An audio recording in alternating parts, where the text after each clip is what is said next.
Yeah. Young man, always surfing, no waves.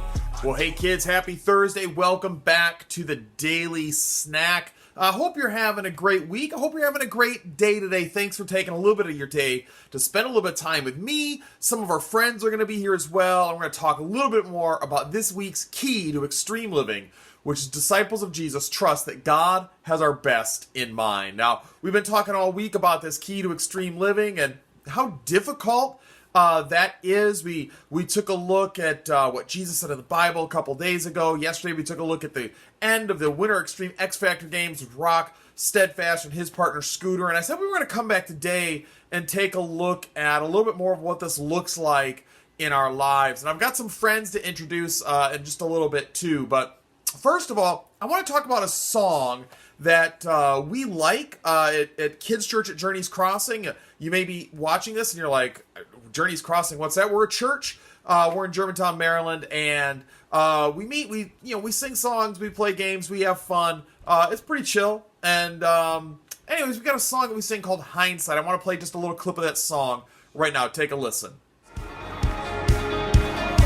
I don't need to know what the future said, 'cause if the past could talk, it would tell me this: my God isn't finished yet. If he did it before, he can do it again. So I trust him with what comes next. For the God I know is known for faithfulness. All right, listen to these lyrics that were right where the chorus starts. They sing, I don't need to know what the future says, because if the past could talk, it would tell me this: my God isn't finished yet. If he did it before, he can do it again. So I'll trust him with what comes next, for the God I know is known for faithfulness. And you know what? So let's let the past talk. That's what they talk about in the song, right? If the past could talk, it would tell me this. Let's go back to the way past. Let's look at some of the things that happen in the Bible and see if it can help build our trust that God has our best in mind. But we don't even have to go back that far. We can always look at the past of what's happened in our lives, in our parents' lives, in our grandparents' lives, in the lives of people that we knew. But today, let's go to the way past. And I want to invite some people to read a couple of stories from the Bible to us, and then we're going to talk about those. And the first one coming up is Cheryl. Cheryl's going to share with us the story found way back in the book of Genesis of a guy named Joseph. I want you to listen carefully to this story because there are 4 things that happen in this story that are not great things. I don't wish these things to happen. I didn't wish them to happen to Joseph. I don't wish them to happen to my life. I don't wish them to happen to anybody's lives. So listen to what Cheryl is saying. See if you can come up with these 4 things, and then when we get back, we'll talk about these. Here we go. Take it away, Cheryl. Joseph was a favorite son of his father. His father gave him a special coat that made his brothers unhappy.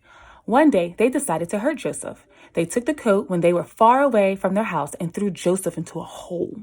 Before they left home, the brothers saw some peddlers who were going to Egypt, and they sold their brother to them.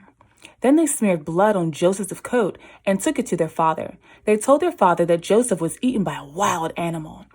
Joseph's father was very sad.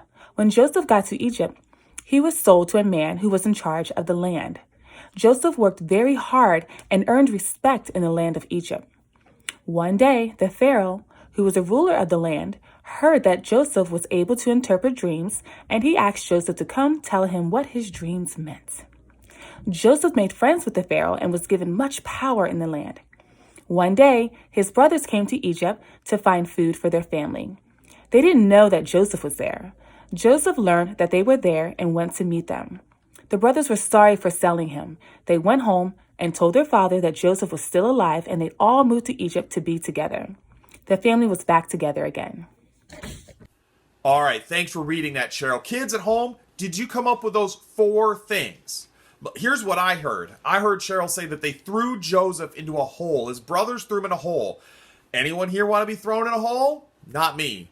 They sold their brother. They sold their brother. That's insane. When Joseph went missing, their dad was very, very, very sad. That is a huge thing. And then Joseph, after he was sold, well, the people he was sold to sold him again. Sold him to a man in Pharaoh's command. So 4 things: thrown in a hole, sold once, made his dad sad, sold a second time. Those are bad things. So you might be like, well, the past tells me that bad things happen, but God was still in control then. Did you catch how God was in control? Yeah, he absolutely was. He actually reunited Joseph to his brothers after Joseph was able to interpret dreams and become second in command in all of Egypt. In fact, listen to what Joseph says to his brothers when he finally reveals himself to them. It's in Genesis chapter 45, verse 5. He says, "Don't be upset. Don't be angry with yourselves for selling me into this place. It was God who sent me here ahead of you to preserve your lives." Amazing. Joseph saw all these bad things that happened to him. They were actually God at work. Pretty crazy, right? So God was able to use this really bad thing of Joseph being sold to slavery and all these things for something really good. He saved the lives of all of Joseph's family and his family. Joseph's, brothers and all that stuff, all their kids became the Israelites that we read about all in the Old Testament of the Bible. Wow, that's amazing. All right, I'm going to bring in Jenna next. Jenna is going to read to us the story of Ruth and Naomi. And in that story, she's going to have a couple things that, aren't really good either. So, Jenna, why don't you share this story? Kids, listen in. See if you can find the things that are kind of bad in this story. Here we go. There were two women named Ruth and Naomi. Ruth was married to Naomi's son, but he died. Ruth was sad and alone, but she promised to stay with Naomi wherever she went.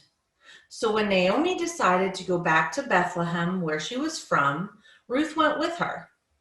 Ruth worked hard to take care of Naomi. Every day she went to the wheat fields and picked up grain to take home for food. She had to work very hard every day to get enough food for her and Naomi. It turned out that Ruth was working in the field of a man named Boaz. Boaz saw how hard Ruth worked to take care of Naomi. He decided that he wanted to marry her and take care of her and Naomi. Ruth was very happy then. Many years down the road, one of their descendants was Jesus.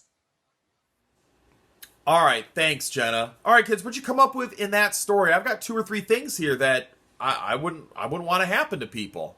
First of all, Ruth's husband died at a pretty young age, and all of Naomi's sons died at a young age. That's tragic, and it made Naomi sad and alone, which is terrible. And then when Ruth decided to go back with Naomi, she had to work very hard in the fields, picking little tiny bits of grain off of stalks by hand with no machines or anything all day, every day. Those are not great things. I wouldn't want that to happen to me or anyone that I know. Now, the question is, was God still in control even though those bad things were happening? Yeah, he absolutely was. He was able to bring Ruth and a guy named Boaz together. Boaz took care of Ruth, took care of Naomi. They got married, not Boaz and Naomi. Boaz and Ruth got married, and like Jenna told us, one of their descendants became Jesus, and that's true. Ruth became the great-grandmother of King David in the Old Testament, the greatest king that the Israelites ever had. And down through the line of King David comes this guy named Jesus, who was born about 2,000 years ago. Ruth, a foreigner, a foreign widow who had this really rough life, became the great-grandmother of King David and the great-great-great-great-grandmother of Jesus. Amazing. All right, we got one more story for you, and our friend Jeremy actually got in touch with me this week and said, could I read this story? And I said, yeah, absolutely. So, Jeremy, tell us the story of a guy in the Old Testament named Gideon. God told Gideon that he wanted him to go defeat a group of people who were very evil and were hurting other people. Gideon told God that he didn't think he could because he couldn't do it.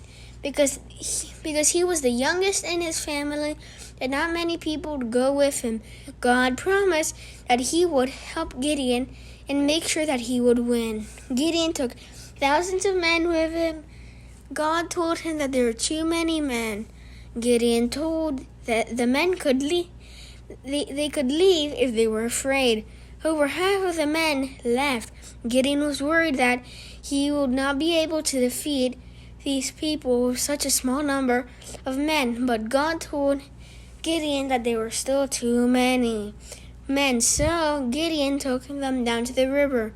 There at the river, God separated the men and told Gideon to send home all but 300 of them. Gideon was scared that he would not be able to defeat this evil people with so few men. God told him that he would help him. So Gideon took his men into the camp. Gideon and his 300 men were able to defeat the evil men, so that they were not able to keep hurting good people. All right. Hey, thanks, Jeremy. All right. As Jeremy told that story, I heard 4 things in here that were not great things. Did you hear them at home? First of all, Gideon had a lot of self-doubt. He did not think he could do what God told him to do. Not even like he kind of doubted it. He was like flat out, nah, I can't do it. And then when he finally gathered people together with him, half the men left. He gave them the option that if you're scared, you can go home, and half the men just went, pew, and they left him. But then God told him, you still have too many guys left, which was disheartening. I mean, Gideon was doubtful that he could do this at all, and now, even after half the guys left, Gideon, what? There's too many? What? And then he did the whole test with being able to how do you lick water out of a river, which is a weird test to me, and all but 300 men went home. Gideon had to defeat an army with a lot of self-doubt with 300 guys. That's terrible. That would have been so stressful for Gideon. Was God still in control of, even though those bad things were happening? Yeah, absolutely. God was there. He won the battle. And what the Bible tells us in the book of Judges, this takes place in the book of Judges, by the way, is that the army that was harassing the Israelites was from a nation called Midian. And after God and Gideon were done with Midian, Midian was defeated for good. They never came back to power. And the Israelites had 40 years of peace because of that. That's pretty awesome stuff.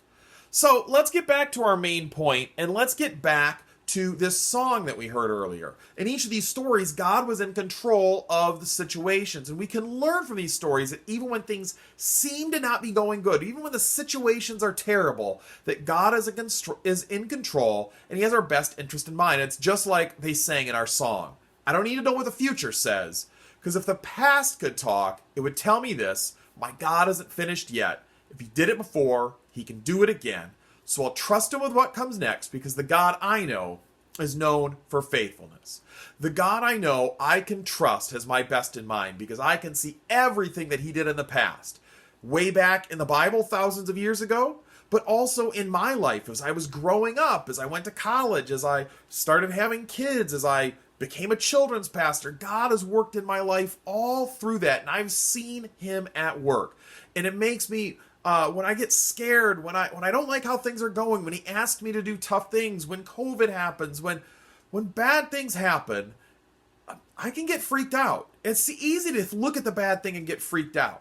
But I can also, if I'm smart, if I'm using my brain, I can think about the great things that God has done in the past. And I can say, I can trust God with what's next, because the God I know is known for faithfulness. The past talks, and it tells me that God has my best in mind.